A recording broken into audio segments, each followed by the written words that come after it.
Bonjour et bienvenue sur ma chaîne. Voilà, il est enfin arrivé, le couteau de camp que je m'étais choisi. J'ai longuement hésité, donc je vous présente donc un couteau de la marque Boker Plus, le Vox Knife Rolled acier D2, manche en micarta, un étui ici en Kydex dont on va reparler longuement tout à l'heure. On va voir un petit peu la bête ensemble. Voilà, réussi à le sortir. On va le voir d'un peu plus près. Je vais essayer de pas me couper avec. On fait le tour ensemble. Ici voilà, Vox, le designer, acier D2, le manche ici en micarta, des plaquettes rouges bien visibles. Un tranchant vraiment redoutable. Je sais pas si on va pouvoir le voir. En tout cas, on va aller le tester tout à l'heure. Le profil ici, le numéro de série, le petit grip.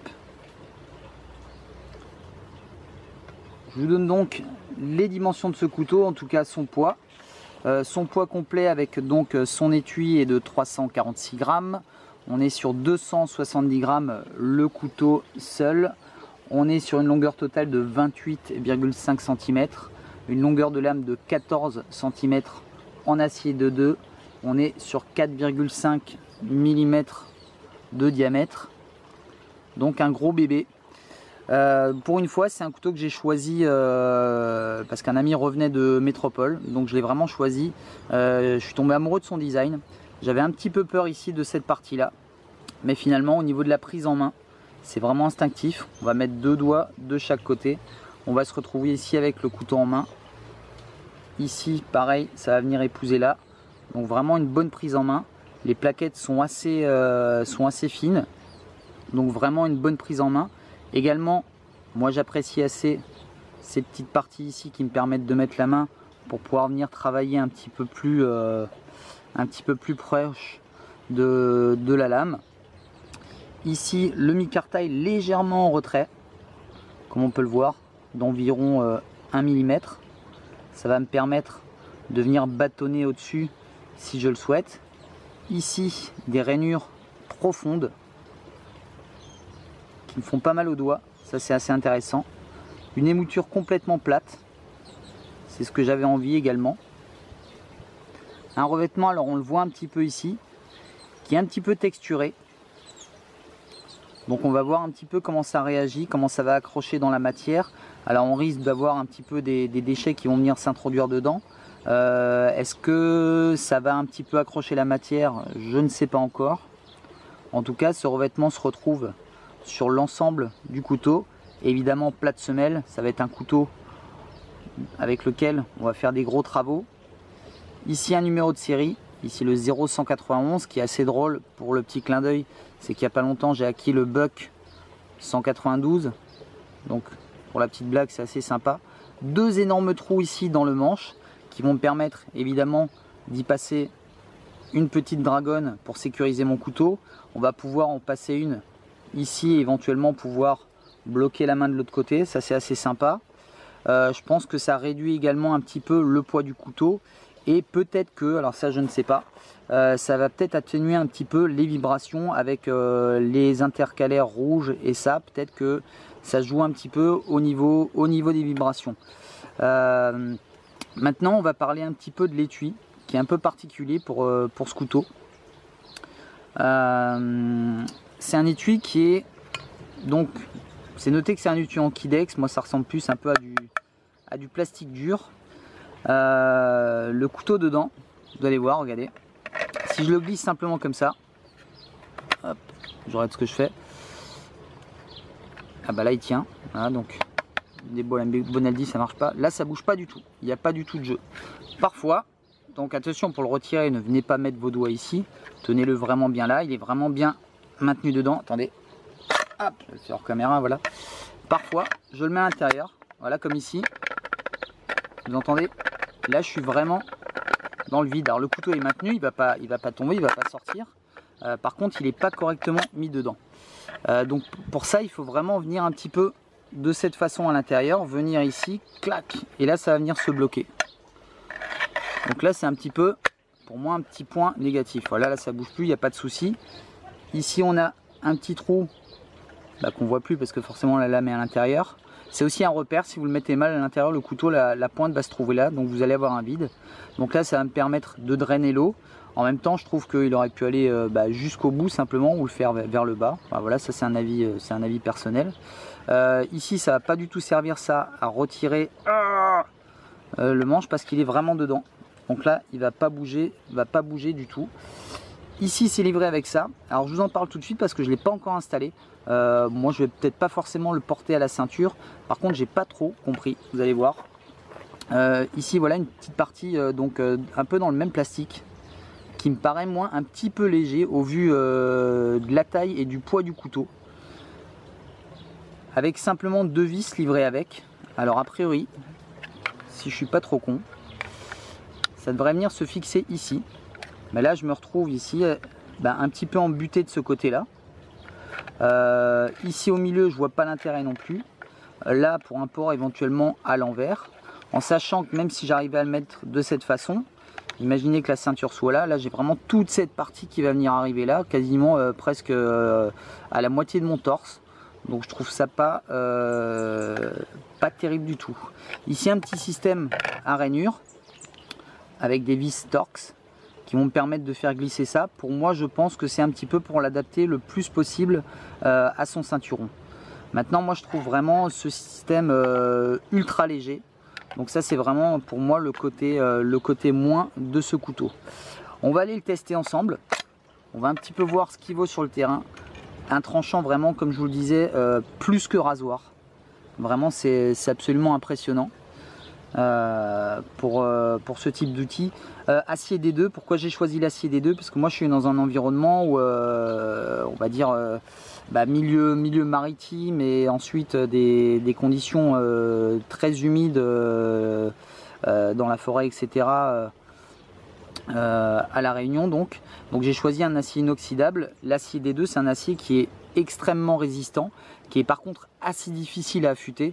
Donc si on perd complètement le tranchant, ça va être très délicat si on a juste une pierre pour venir l'aiguiser. Ce qui est intéressant aussi avec ça, c'est que voilà, je ne vais pas venir ici en buter, je vais pouvoir correctement l'aiguiser. Maintenant ça c'est un tranchant qu'on va essayer d'entretenir.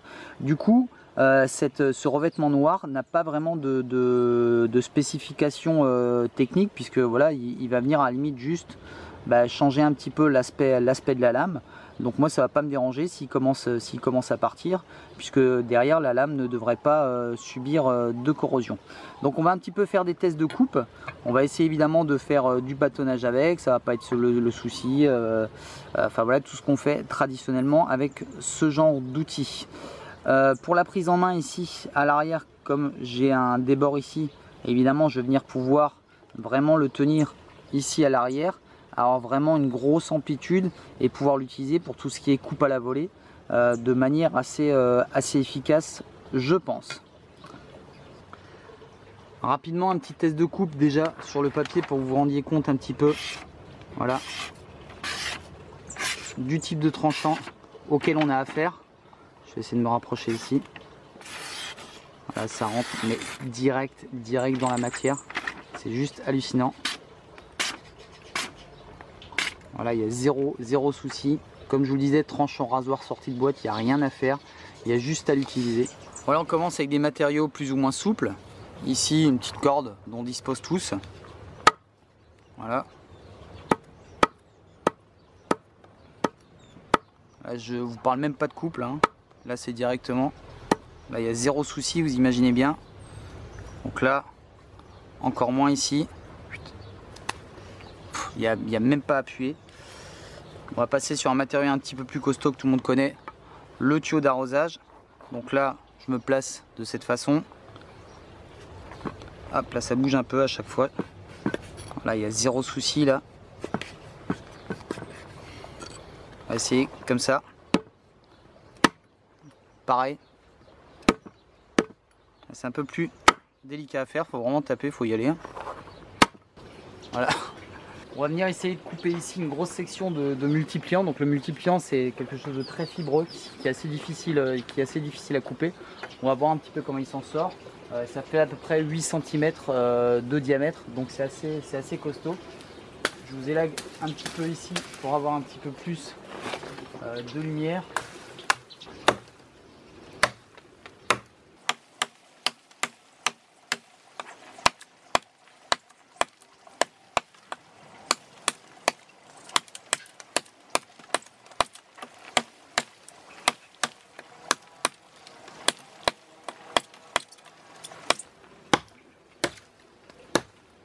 Pas être dans une position hyper confortable pour venir ici taper ici. Ce que je peux dire déjà, la première chose qu'on ressent, c'est que voilà, faut vraiment bien tenir le manche. Évidemment, je vous disais que les plaquettes étaient assez fines et là on le ressent un petit peu. En tout cas là, comme je vous disais, je suis pas dans une posture qui est géniale.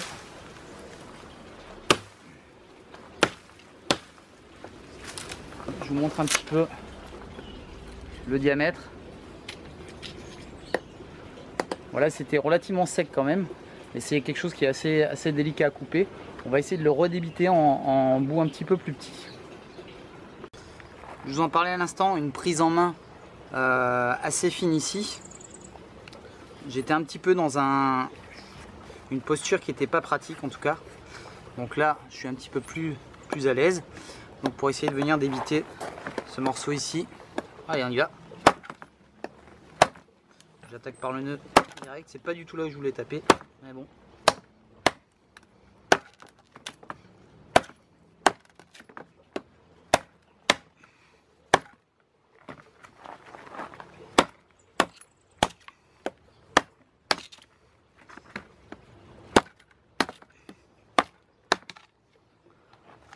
Voilà, sans souci.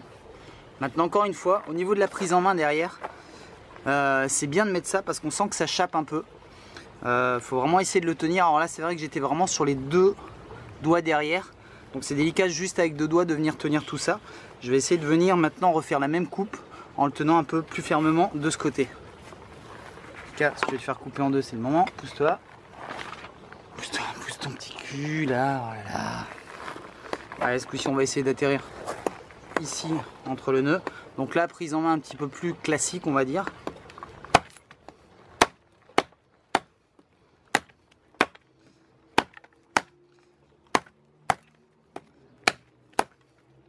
Ça rentre vraiment bien dans la matière. Si on arrive vraiment à viser correctement, c'est vraiment ultra efficace. Pas mal du tout. On va voir un petit peu la pointe pour ce genre de travail là. Voilà. Éventuellement pour faire un montage. Donc là vraiment on n'a pas peur d'y aller avec l'épaisseur de la lame là. C'est pas un souci. Ça c'est un bois assez tendre. Là c'est un petit peu plus dur. Alors comme je vous disais, l'avantage ici des plaquettes en micarta un peu reculées, c'est que je vais pouvoir ici venir taper à l'arrière du couteau.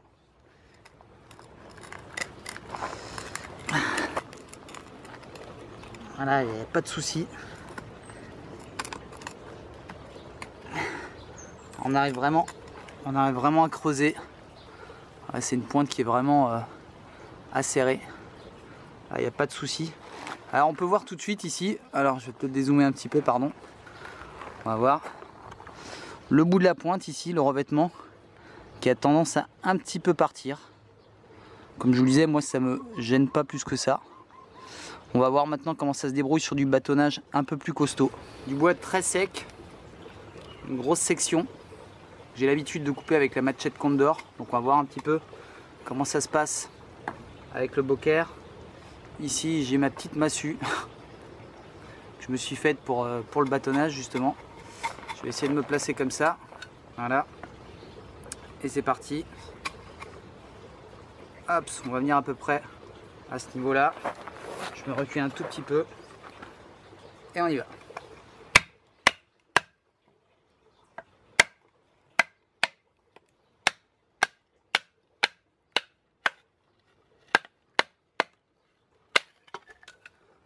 Évidemment, pas de souci.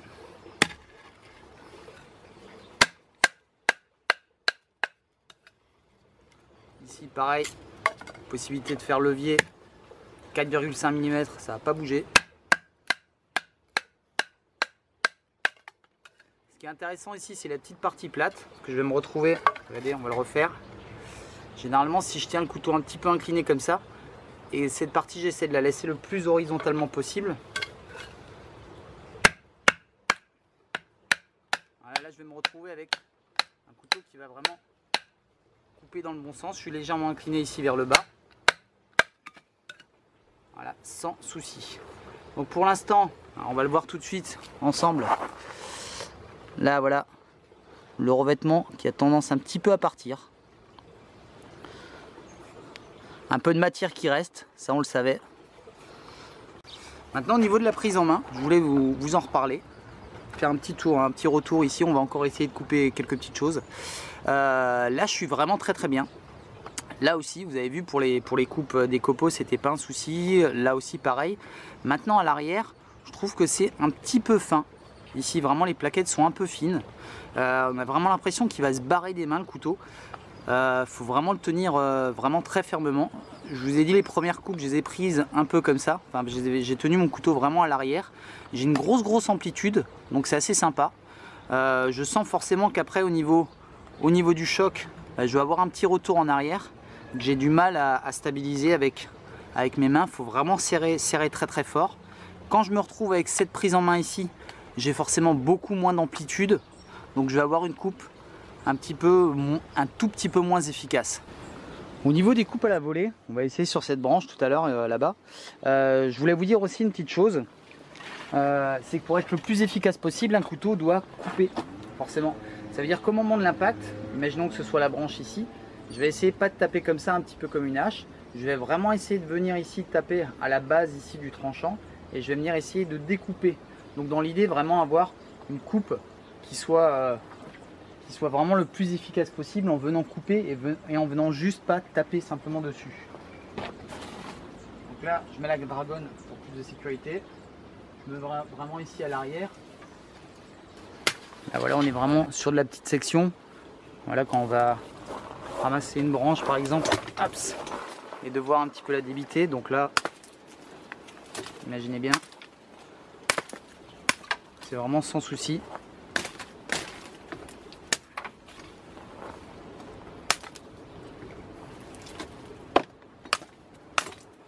Pas de souci du tout.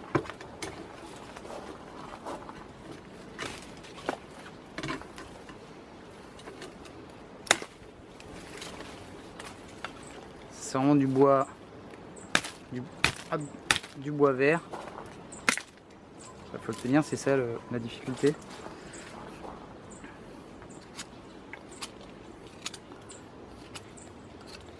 Voilà, sans souci. Imaginez, on parlait d'écorçage tout à l'heure. C'est vraiment, j'ai l'impression de peler une pomme. Moi j'aime bien les moutures plates. C'est aussi un peu pour ça que j'ai choisi ce couteau. Une partie qui me résiste. Parce que voilà, j'aime bien. Ça c'est un choix vraiment personnel. Donc voilà, genre l'écorçage, il y a zéro souci. Si on veut venir ici travailler un peu plus en détail, faire, je sais pas moi, une petite encoche par exemple. En faisant attention à ses pattes. Voilà, il n'y a pas de souci, vous imaginez bien. Avec ça, ça rentre vraiment très fort dans la matière. Mais là on est sur quelque chose d'un peu plus gros.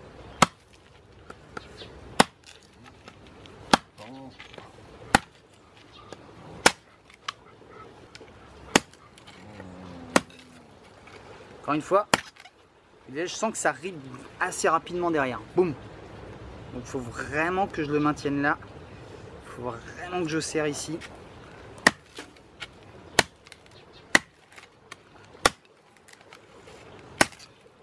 Il a tendance un peu à glisser des mains. Sur des coupes appuyées un peu. J'ai même un petit peu mal là.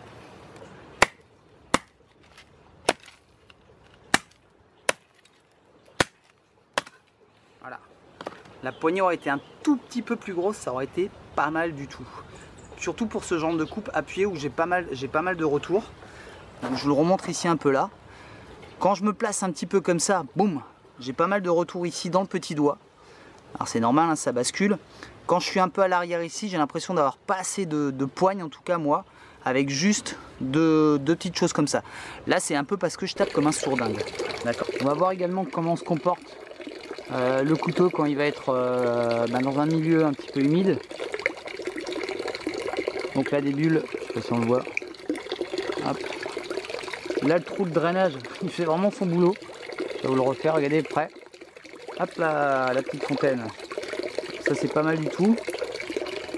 Le micarta il a tendance à changer un peu de couleur. Ça c'est normal. Donc on va en profiter, on imagine. On nettoie un petit peu son couteau.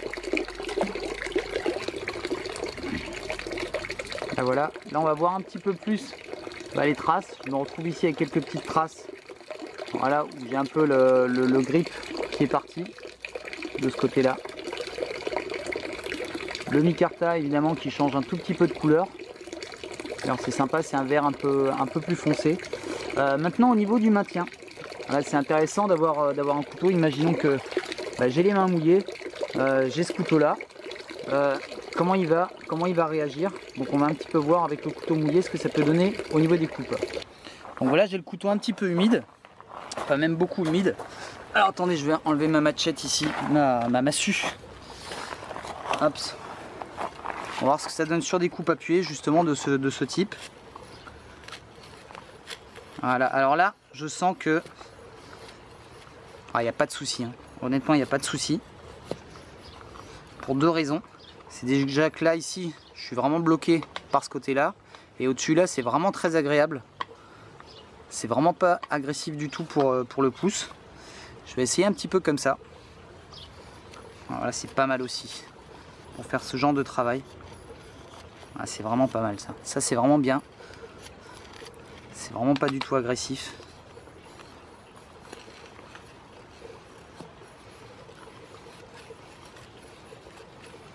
Alors on travaille vraiment sans effort. Là pour le coup, même si je devais faire ça pendant un petit bout de temps, c'est agréable à faire.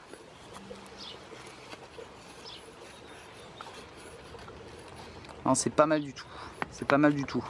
Donc voilà, avec le manche mouillé qui sèche assez vite comme vous pouvez le voir, voilà, c'est pas gênant pour ce genre de coupe.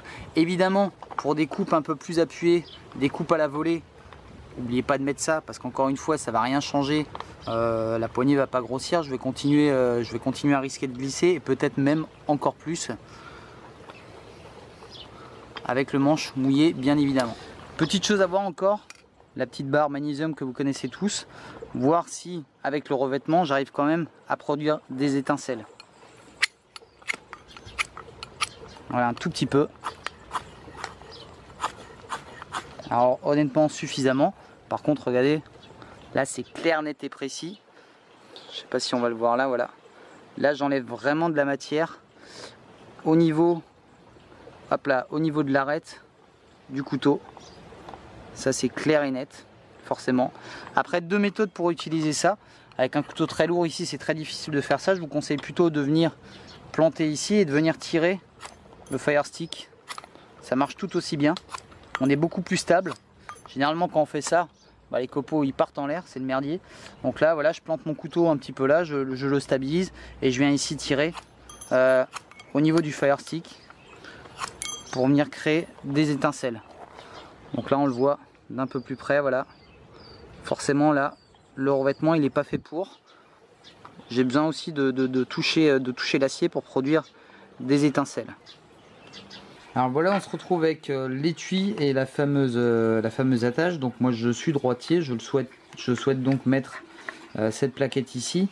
Alors il n'y a pas 25 000 solutions, hein, j'ai le choix entre la mettre ici, aussi possibilité de faire avec la partie ici. Alors attendez, comment je m'étais débrouillé, non voilà, de la mettre comme cela. Alors comme cela, ça veut dire que la plaquette va être de travers ici, ça veut dire que je vais avoir le couteau qui va être sur l'arrière. Donc peut-être pour dégainer c'est plus pratique, je sais pas du tout. En tout cas je vais la monter comme ça. Alors comme je vous l'expliquais, je suis embuté là-haut, donc je comprends pas trop leur système. Je peux effectivement le mettre là, mais alors ça va être pire, parce que là je vais avoir à peu près le manche en dessous de l'aisselle. Ça va pas être du tout pratique ça. Donc je vais la placer ici, on va voir ce que ça va donner. Au niveau du port, ici j'ai réglé, donc comme je vous disais ici, avec des petites vis Torx. Je suis remonté, j'ai pris vraiment la taille de ma ceinture, pour que ça puisse vraiment ne pas bouger sur mon ceinturon ici, enfin sur ma ceinture en tout cas à ce niveau là, et je vais venir donc fixer cette partie là. On va voir ce que ça va donner ensuite au niveau du port. Donc voilà, je viens de le fixer avec le seul système que j'ai trouvé. Donc je vais glisser le couteau à l'intérieur. Voilà, c'est ultra pas pratique du tout. Alors déjà parce qu'il faut que je monte. Alors je sais pas comment vous montrer, il faut que je monte énormément ici le coude pour aller venir chercher ici. D'accord, le couteau qui est beaucoup trop haut. Parce que là voilà, je vais juste m'éclater la côte. Pour le retirer c'est pareil, je suis obligé de soulever très fort, de tirer vraiment beaucoup dessus. Alors effectivement ça tient relativement bien ici sur le côté. Là on a le même souci de bruit, parce que voilà, encore une fois, l'insertion c'est un peu bizarre. Voilà, ça fait toujours du bruit. Là, toujours encore. Là, ok, je suis pas mal. Alors, je sais pas si ça se coince, si la lame se coince quelque part, je sais pas. Là, je suis pas mal. Alors, comme on le voit ici, il y a quand même pas mal de jeux. Hein. J'ai réglé, mais d'ailleurs, j'ai serré. Alors, pour la petite histoire, ici, j'ai serré le fameux petit passe en ceinture. Mais qui finalement, vous avez vu avec le simple mouvement que j'ai fait, il a bougé. Je l'ai serré pourtant à fond. Ensuite, je tournais dans le vide. Donc, je vois pas du tout la petite réglette à quoi elle sert. Donc là, maintenant, elle sert carrément plus à rien. Et là, je me retrouve avec un couteau qui est beaucoup trop haut. Impossible à mettre. Alors, les seules autres possibilités, c'est de le monter encore plus haut. Donc là, je vais me retrouver avec le truc ici. Ça sert absolument à rien. Je vais essayer une autre configuration pour voir en port horizontal. Mais franchement, j'y crois pas trop du tout. Donc je reviens sur l'étui. C'est vraiment agaçant parce que je me sens un peu ridicule. Ou alors c'est vraiment super mal conçu. Donc j'ai 7 configurations possibles. Ces deux vis là, comme je vous l'ai montré tout à l'heure. Le problème c'est que là, je me retrouve embuté là-haut. Donc c'est pas logique du tout. Premièrement, il n'y a que 2 vis qui vont tenir l'ensemble comme je vous le disais, et je me retrouve dans une position qui est beaucoup trop haute pour être agréable. Maintenant, deuxième solution, ça serait de porter ça dans le dos, de mettre l'étui, de fixer avec les 2 vis à cet endroit là, mais à ce moment là je me retrouve avec le couteau à l'envers, ou alors les 2 vis du bas, les 2 trous du bas, et de le placer comme ça. Donc là effectivement je serai à peu près droit avec l'étui. Mais je vais porter le couteau dans le dos, ce qui m'arrange pas forcément puisque moi je voulais le porter à la ceinture. Donc moi vraiment un gros point négatif au niveau de l'étui. Je vais être obligé de me refaire un étui en Kydex. Donc ça c'est vraiment pas terrible du tout. Donc je le savais, mais à ce point là quand même, ça vraiment de la grosse daube. Je pense que c'est une partie, tous les autres trous, j'ai essayé toutes les configurations possibles. Les autres trous, ça doit être un espèce de standard. Alors cette partie également ici, là, cette partie qui va me permettre normalement de régler à la hauteur de ma ceinture, je l'ai vissée. J'ai pas arrêté de la visser. Au bout d'un moment, ça visse plus du tout, et donc ça tient pas du tout, comme vous pouvez le voir ici. Donc ça aussi, ça sert juste strictement à rien. Voilà, sinon le couteau reste évidemment efficace. Maintenant ça c'est vraiment dommage pour un produit de ce prix là. Alors en même temps, de ce prix là, la différence de prix, je vous parlais d'un tarif à 122 €, ici à 200 €. Voilà, il n'y a pas 80 € d'étui, on est d'accord. Voilà, par contre ça c'est vraiment pas logique quoi. C'est un couteau qui est fait pour être sur le terrain, et on a un étui qui colle pas du tout. Donc encore une petite chose, c'est vrai que sur pas mal de sites on voit rarement les étuis qui sont livrés avec. On nous dit juste étui Kydex, voilà. Maintenant ça c'est un étui qui est super mal pensé. Ça, même si j'arrivais à le fixer à peu près comme ça, le port il va pas être du tout confortable. Je vais le péter un jour ou l'autre, c'est sûr et certain. Donc c'est vraiment dommage d'avoir un très bel outil, un bon outil, et d'avoir ça avec. Alors je voulais vous montrer une petite chose, on va voir si ça va faire le point. Voilà, vous avez vu que j'ai mis le couteau dans l'eau tout à l'heure. Je suis parti ensuite assez rapidement, donc je l'ai remis dans son étui, donc il est encore un peu humide. Comme on peut voir, je commence à avoir des petites traces de corrosion en 3-4 heures. Alors c'est vrai que moi je suis dans un environnement qui est vraiment particulier, puisque je suis à une trentaine de mètres de l'océan Indien. Donc forcément, ça pique très rapidement. Donc l'acier D2, je vous en parlais tout à l'heure, c'est un acier qui est plus ou moins inoxydable, puisque, alors là c'est pas moi qui le dis, c'est Wikipédia. Les D2 est un acier outil, un X153CR mauve V12. Donc en gros il est composé de 1,4% à 1,6% de carbone. Donc ça c'est ce qui lui donne ce fameux mordant. 12% de chrome, donc c'est inoxydable pardon, à partir de 13%. Voilà, molybdène, vanadium, phosphore et soufre. Je sais pas si vous sentez le soufre. Donc voilà. Donc je vais aller rapidement le passer un petit peu sur une pierre fine pour retirer tout de suite ces petites traces de rouille. Alors c'est vraiment pas grand chose, hein. Maintenant ce que je voulais vous dire aussi, c'est que j'ai refait quelques coupes cet après-midi. Donc là ça s'est légèrement émoussé, pardon. Alors ça coupe toujours très très bien, il n'y a pas de souci pour le bois. Là je suis plus sur un tranchant rasoir. J'ai découpé pas mal de morceaux de bois dans le jardin cet après-midi. Donc après du bois vert également, donc ça aide pas non plus pour l'oxydation. Mais voilà, je voulais juste vous le signaler. Par rapport à l'environnement où vous vous trouvez, ça peut être embêtant. En tout cas, voilà, faut pas hésiter, mais comme n'importe quel couteau, une fois qu'on l'a utilisé, à l'essuyer et ne surtout pas le ranger, en tout cas en étant humide. Donc petite bêtise que j'ai faite puisque j'étais pressé. Voilà en conclusion pour ce Boker. Vous avez vu qu'évidemment ça coupe très très fort. Là il n'y a pas besoin de se poser la question. On va voir un petit peu ce que ça donne encore au niveau. Ah bon, voilà, il y a zéro souci, hein. Ça coupe toujours. Hop là, de la même manière. Il faut que je tienne correctement la feuille. Donc voilà, il n'y a pas de souci. Alors on va voir un petit peu de plus près. Comme je vous le disais, là le revêtement est un petit peu parti là. Un petit peu là sur le bâtonnage. Donc on voit que c'est cette partie qui doit frotter un peu plus. Il n'y a pas du tout de marque sur le tranchant de la lame, nulle part. Je regarde d'un peu plus près. Alors vous n'allez pas le voir vous, mais effectivement, sur l'avant du couteau, oh, et encore c'est à peine, c'est vraiment léger. Non, c'est vraiment de la saleté dessus, non. Donc toujours, on sent que ça accroche encore bien l'ongle partout. Non, voilà, il y a zéro souci.